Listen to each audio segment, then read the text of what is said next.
Hello, welcome back to my channel. Thank you so much for joining me today. Today, I'm here to talk all about YouTube. Whenever I ask for video ideas, requests, suggestions, one of the biggest requests that I get is, how do I start a YouTube channel? What equipment do you use? What tips do you have for somebody starting a channel? How do I get started?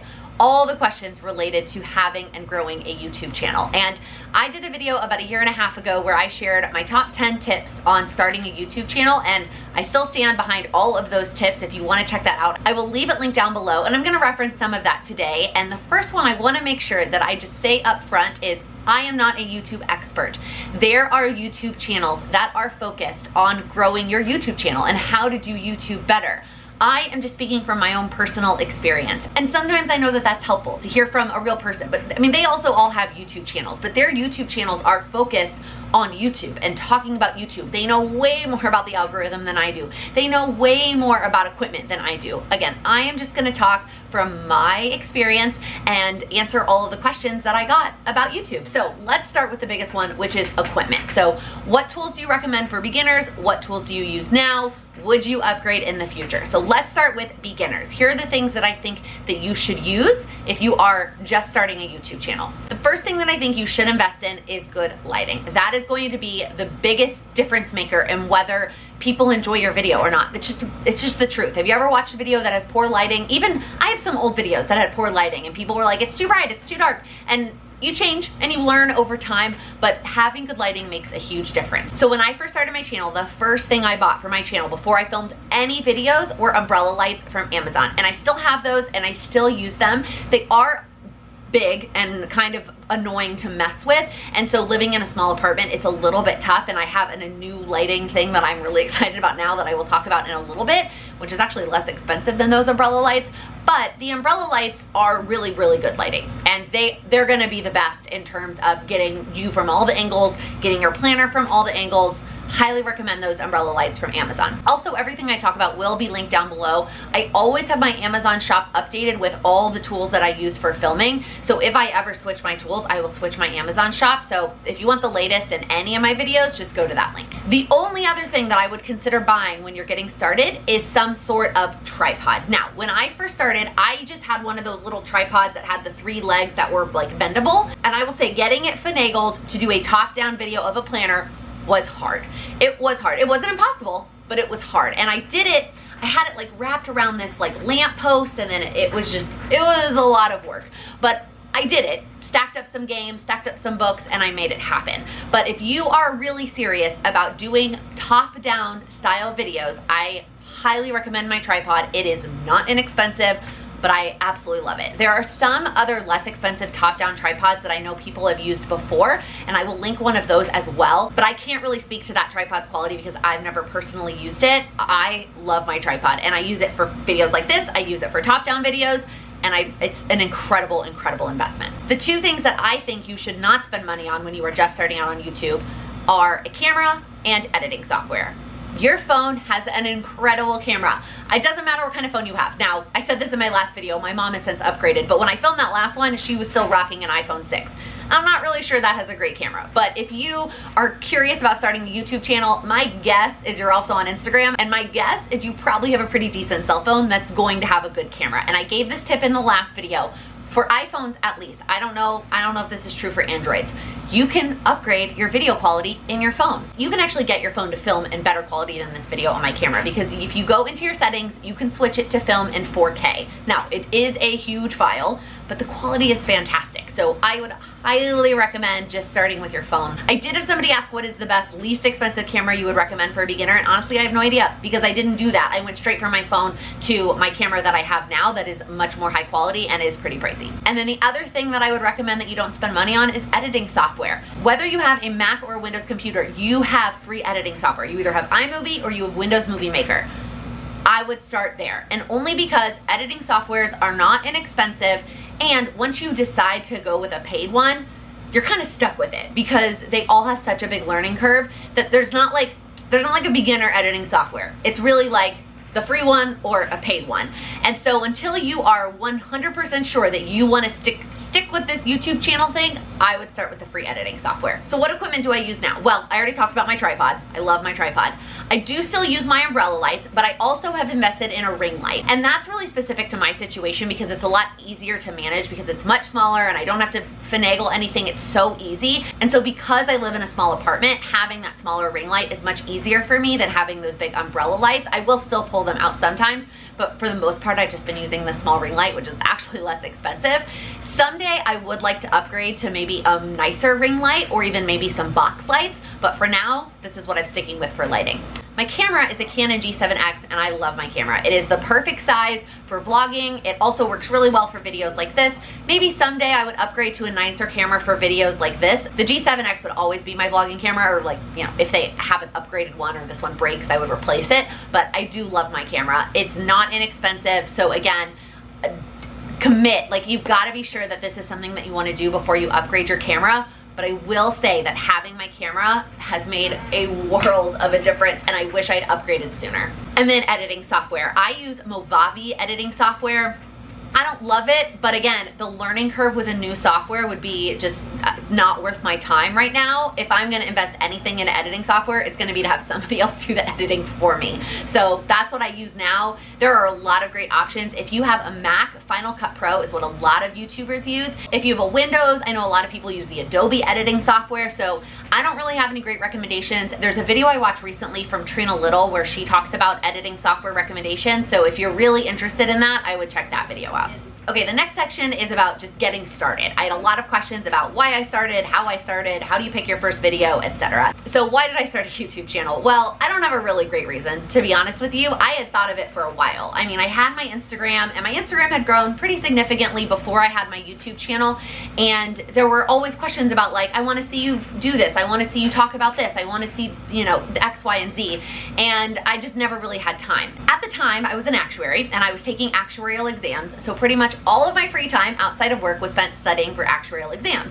And then when they were over, I would have like a 2-month break where I didn't have to study and I just wanted to relax and do nothing, and then it was time to study for the next exam. So it was all kind of this like perfect storm, this perfect timing of no longer being an actuary and Sam getting a new job. So I decided that I didn't really want to do actuarial work anymore. I was sick of sitting at my desk with my spreadsheets and I really wanted to interact with people, so I switched over to product management within my company. And so I wasn't taking exams anymore, so suddenly I had all this free time. Around the same time, Sam actually got a new job where he was working more hours. And so I had all this free time, but then my boyfriend at the time didn't have all this free time, and so I started a YouTube channel and I decided to take that extra time that I had in my life that I wasn't spending with Sam and make videos. Somebody asked what research should I do before I started my channel, and when I felt like it was enough. I didn't do any research before I started my channel, with the exception of finding some lights on Amazon, so maybe 10 minutes of browsing, and then picking the editing software. Otherwise, I didn't really do any research. Somebody asked, how do I choose what my first video would be? And then somebody asked, like, did you make a plan when you got started? So, no, I did not make a plan. I was like, I'm gonna film videos, and I came up with, I had 3 ideas to start with. I was going to film my top 5 favorite products from the Erin Condren release, because it was right after the new planners launched in May. I was gonna film a plan with me, and I was gonna film a vlog. I got started vlogging very early, going to Michael's, and then I was gonna come home and show the haul of what I purchased at Michael's. That was it. I have 3 ideas, 3 things that I wanted to do. I didn't have a plan of when I was gonna post them. I didn't have a plan of when I was gonna edit them. I just like filmed and edited it and then posted it. And it was the beginning was a mess. It was an actual mess, because right after I filmed all those videos, I actually went home to Chicago for my brother's graduation. And I was trying to edit while I was there, and I was trying to upload, but the Wi-Fi wasn't working. I was trying to work off my hotspot. Like, the beginning was a mess. I didn't have a plan. I didn't have a structure, and it's fine. It all worked out just fine. So if you feel like you don't have a plan and you don't really know what to do, it's not that big of a deal. And in terms of picking up first video, it's also not that big of a deal. Nobody goes back and looks at my first video. Like, when you found my channel and subscribed, did you scroll all the way back 500 videos to my very first video and like watch it? And like, probably not. And some of you may have, but at the end of the day, getting started is so much more important than having a perfect plan or picking the perfect first video. You are gonna learn so much more by just doing and putting it out there and seeing what people like than trying to make this perfect plan based on a bunch of research. Somebody did ask, did I launch with more than one video? I kind of answered that, but I didn't have a plan. I just had those 3 videos filmed and then just kind of uploaded them when I finished editing them. Somebody asked, who did you tell when you first started your channel? So like I said, I already had a pretty significant Instagram following, so I told Instagram. I did not tell anybody in my real life, with the exception of Sam.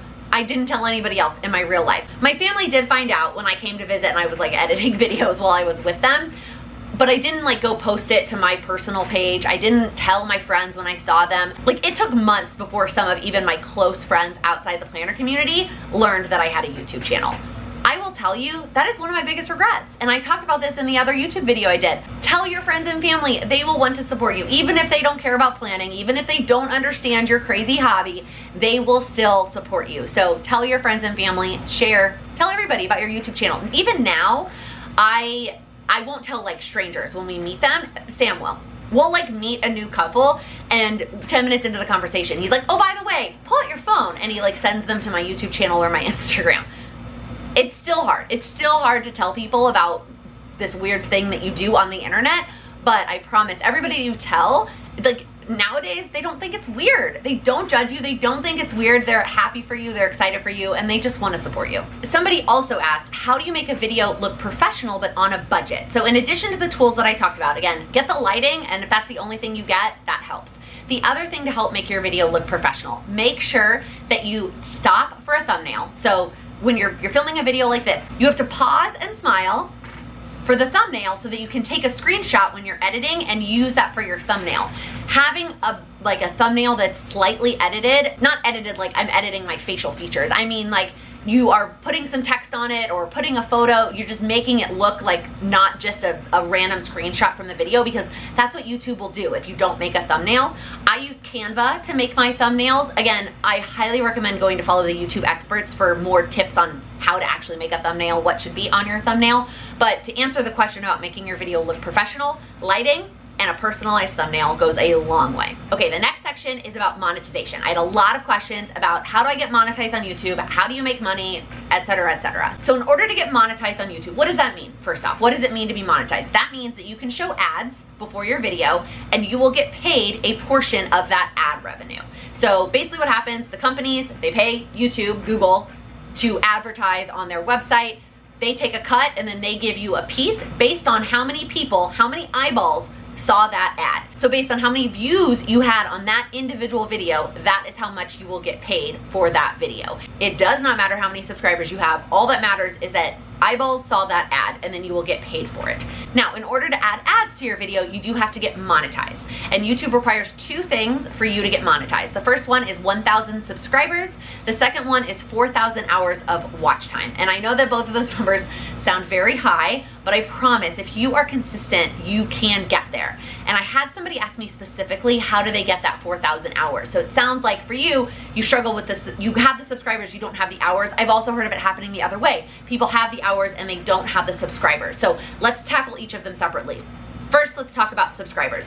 So most of the time I would tell you try not to focus on the subscriber number because a lot of your reviews actually come from people who aren't subscribed. But you do have to hit that 1,000 subscribers in order to get monetized. So some tips there. Make sure you're asking people to subscribe in your video. Do you notice at the end of every video I say, if you're new here, please hit that subscribe button. Ask people to subscribe. Sometimes people don't know that that's a thing that they should do or can do. So make sure that you're asking people. Also, make sure that you have a cohesive theme or topic that you continually talk about.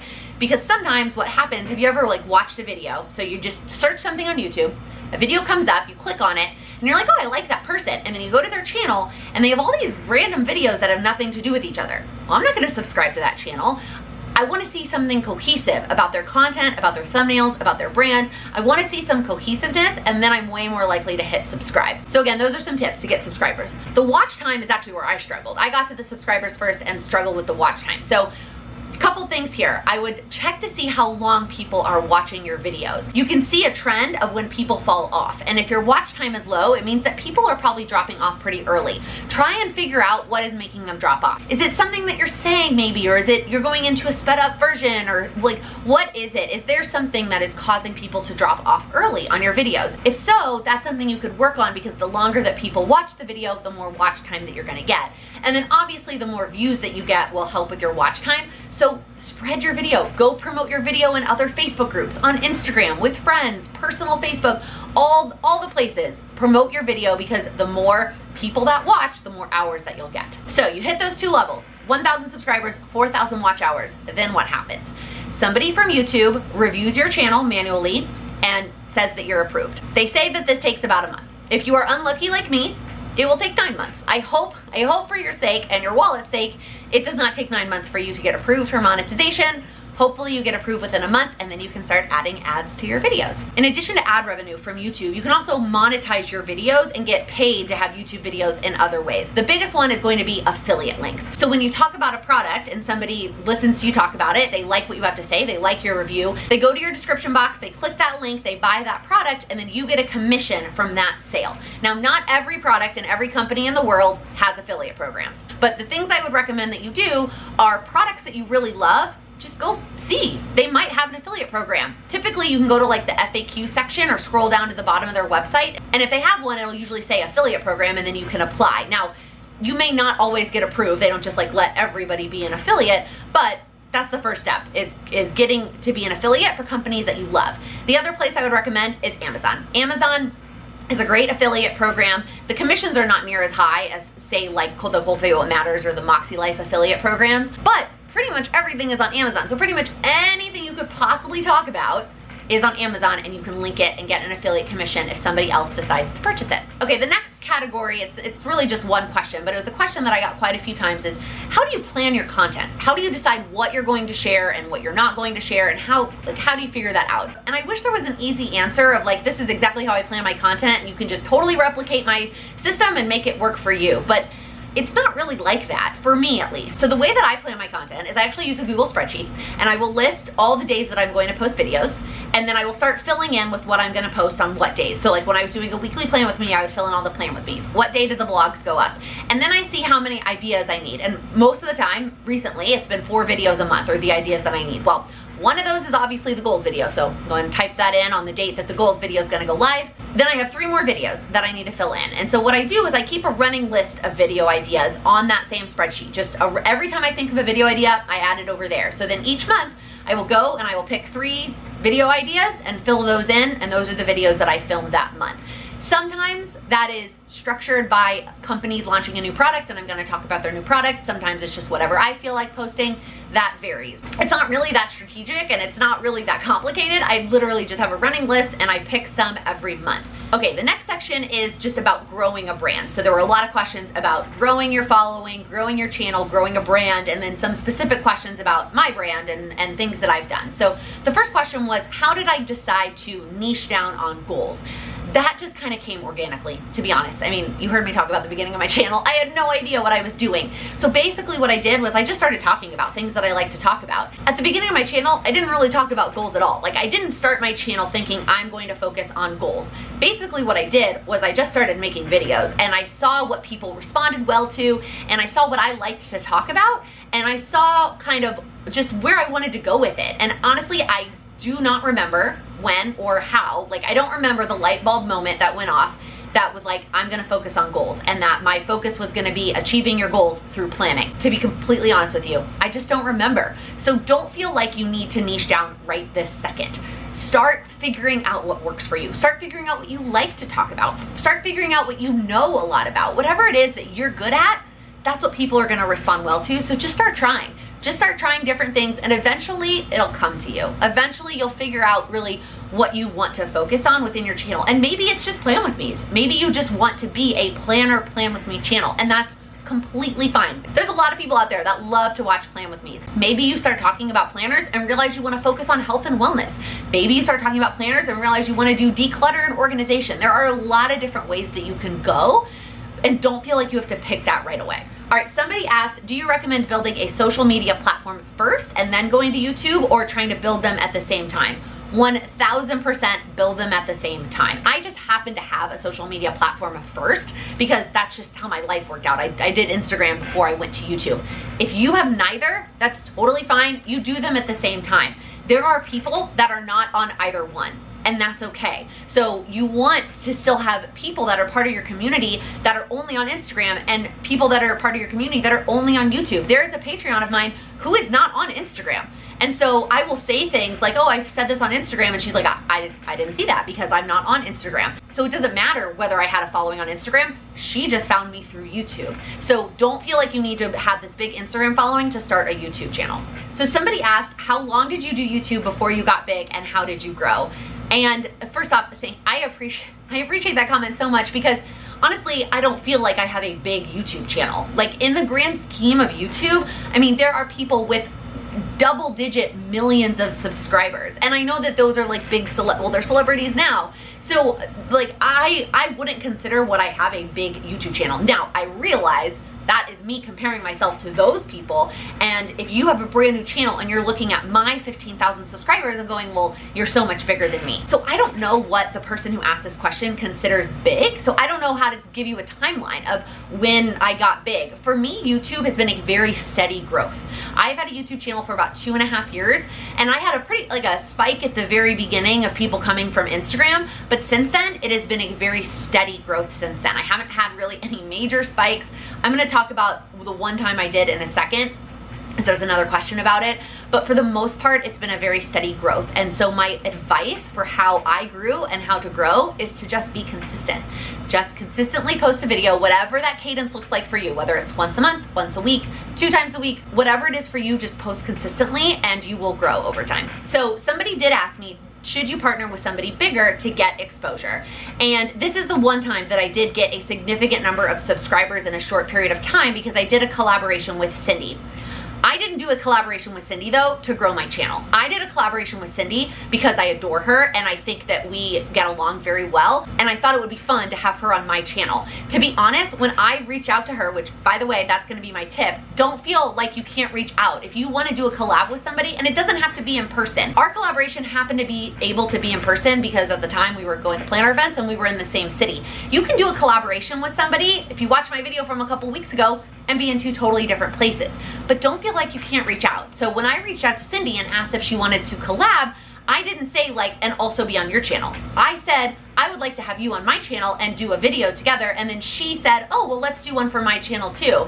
But that was not why I reached out to her. I just wanted to have her on my channel because I adore her and I wanted my subscribers to meet her. So while yes, you can do collaborations with people who have more subscribers than you to get more subscribers, but don't just do it for the sake of growing your channel. That is my advice. Do it because there's a reason. Do it because the partnership makes sense. Do it because you have this idea of how you could collab with somebody else.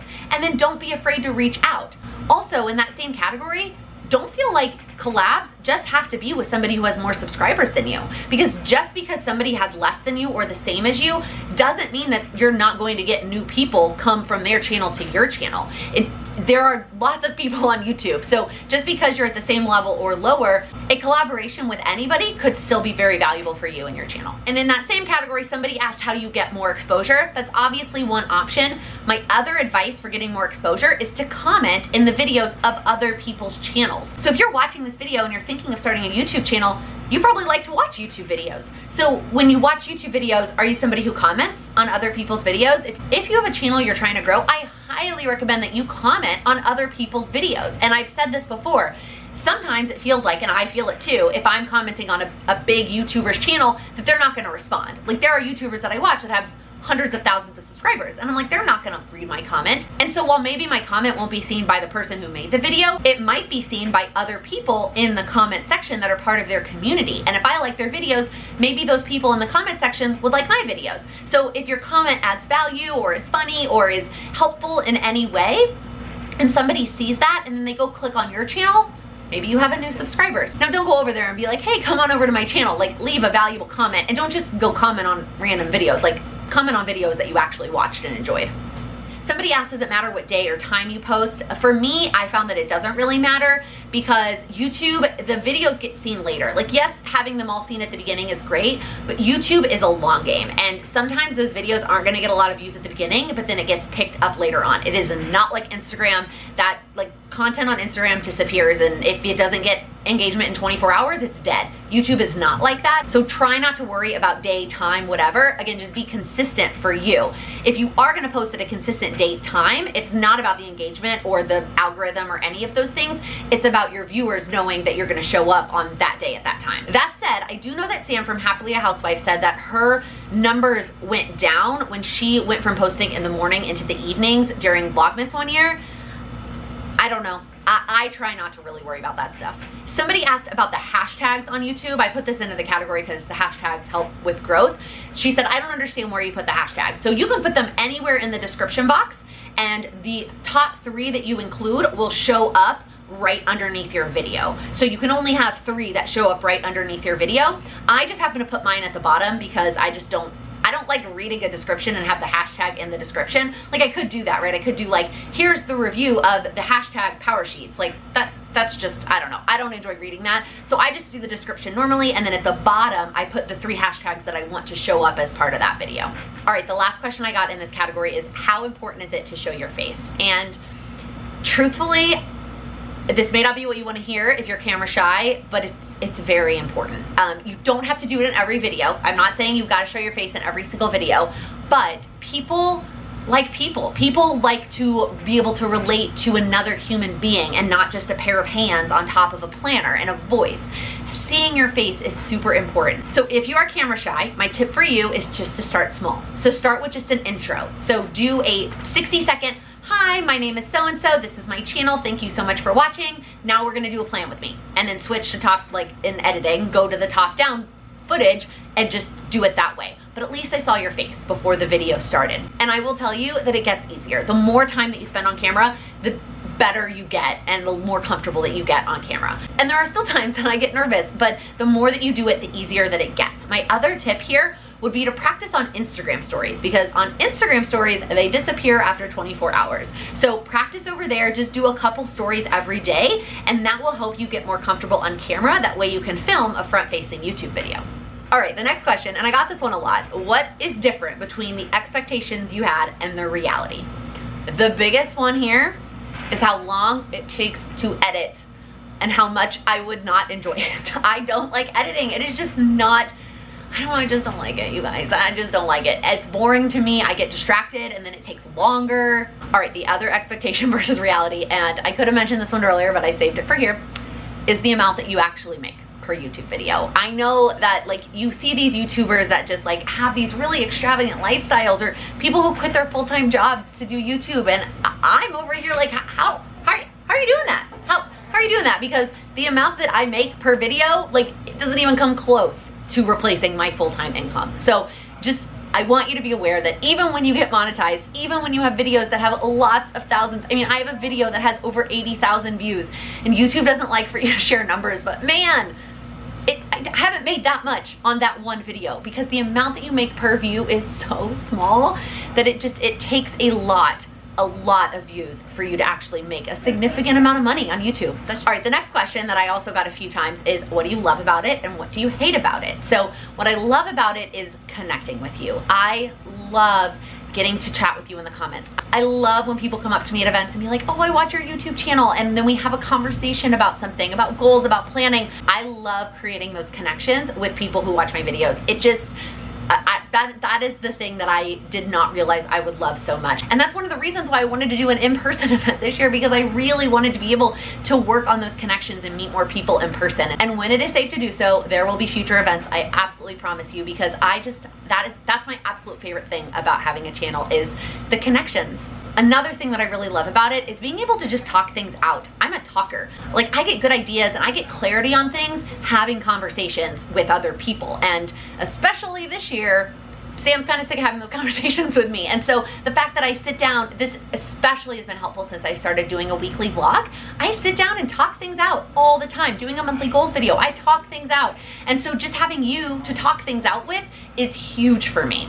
The last thing that I love, and I know this is gonna be a little bit contradictory to what I just said about the money, and I'll talk about it a little bit more at the end, but one of the things that I love about it is it opened my eyes to some other options and some other opportunities that I could have besides working a 9-to-5 job. I always envisioned that I was gonna be a 9-to-5 working mom. That is always, that's just what I thought. That's what my mom did, that's what my stepmom did, like that's what my friends' parents' moms did. Like I just thought that that's what I was gonna do too, is I was gonna, you know, have my 9-to-5 job. I would take maternity leave and then I would go back to my 9-to-5 job and put my kid in daycare, and that would be that. And that was gonna be my life.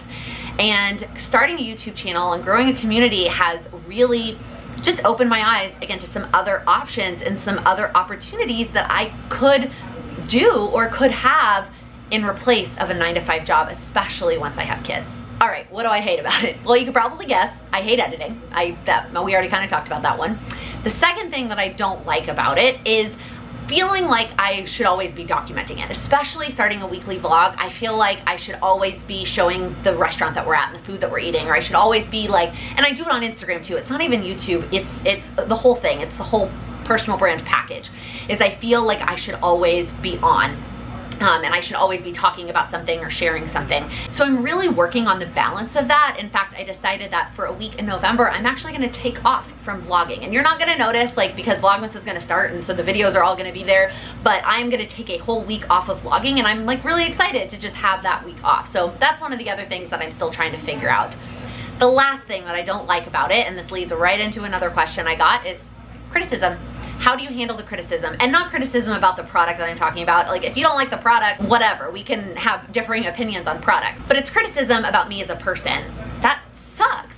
People forget that it's a human on the other side of that screen, and they have these standards and they have these judgments, and it's very frustrating. I'm not gonna like sugarcoat it and tell you that it's not frustrating, but I'm gonna tell you two things that I do and remember to help me deal with them. The first one is, I know that you don't have the whole story. You don't know every detail of my life. I share a lot. I share a lot of my life on the internet, and I know that. This week's weekly vlog that went up when I'm filming this video was an hour.